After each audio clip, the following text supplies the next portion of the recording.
So we got a couple more weeks before World Files 24, and my expectations for World Files 24 is very low right now, and for a lot of good reasons. I expect this World Files to be the same as last year and the year before that, and even the year before that. Which that is racing is gonna be good, but as soon as we get to freestyle, that's when freestyle is gonna fall flat on its face. And I saw them reveal the track, and once again, freestyle is gonna suffer because of these complex ass tracks. Like, what is it with these complex tracks, Feld Entertainment and Monster Jam?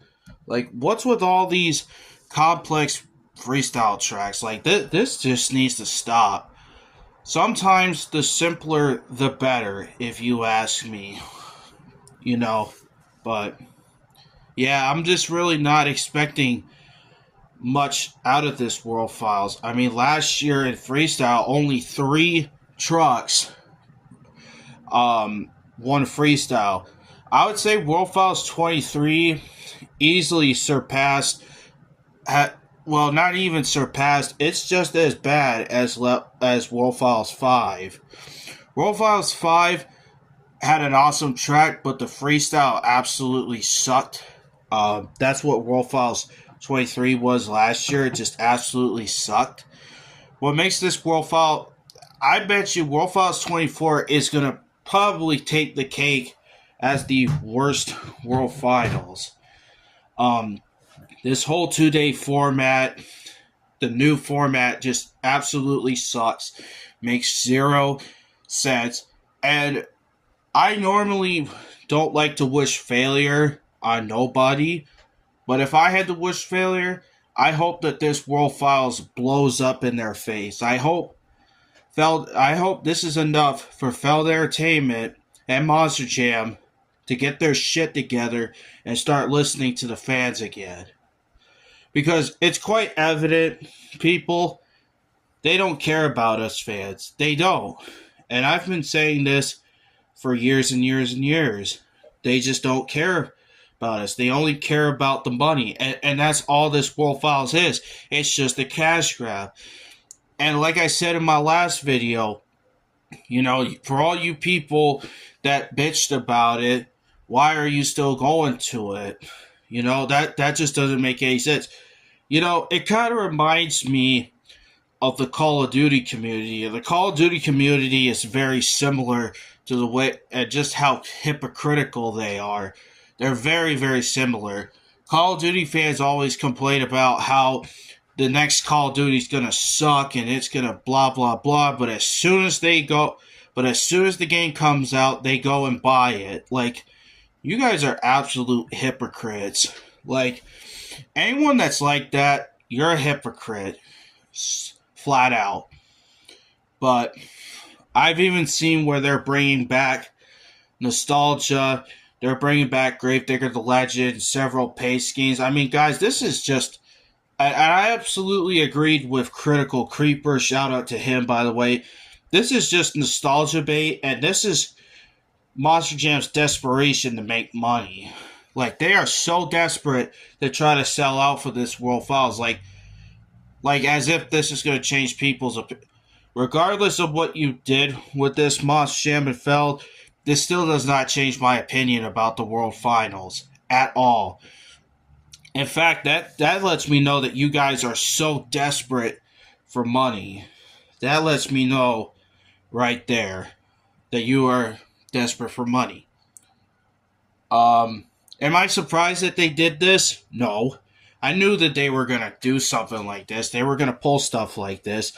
A lot of companies are like that. They think by bringing back old trucks, they think about bringing back an old truck, Gravedigger the Legend, think that's going to help sell out tickets. That ain't going to do nothing. Stuff like this never works. I mean, let's switch for a minute. WWE back in the mid-2010s when the ratings were going down in the PG era. So they noticed that their ratings were going down. So they said, well, let's bring back some WWE legends. I mean, sure, you can bring back them WWE legends all you want, but it's not really going to help the product in the long run. I mean, sure, when they're on TV, sure, the ratings will go up a little bit, but then after after a while, the ratings will go right back down to where they were before. So stuff like this never works. No different than TNA and AEW. AEW brings in a whole bunch of these washed up WWE wrestlers, thinking that it's going to take the company to the next level. But this never works. Again, it just doesn't work.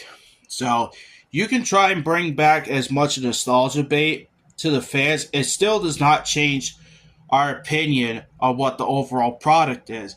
And besides Monster Jam, why don't you start putting the multiple Gravedigger drivers that made it to the World Finals and El Toro Loco drivers and any other truck that has more than one driver, put them in something else. For fuck's sakes, do it. You've been doing this for 10 years now. For 10 years now, and you still are doing the same old stuff. Like, you need to really start changing it up. I mean, I just don't get it. I don't understand why it was so easy back in the day when you could from 2000 to 2014, if more than one Gravedigger driver made it to the World Finals, they would put Pablo Huffaker in Blacksmith or Captain's Curse or Blue Thunder, right? And they would put Charlie Pocket and Monster Mutt, Randy Brown, and something else, and even Neil Elliott in a different truck. So I just don't understand why they can't do it with these modern drivers. Oh, they probably won't perform just as good in the World Finals if they were running their own body. You know, I've been hearing this shit all the fucking time. I've been hearing this excuse for years. Come on, it's just a body swap and a few minor modifications to their said chassis. Like, come on now.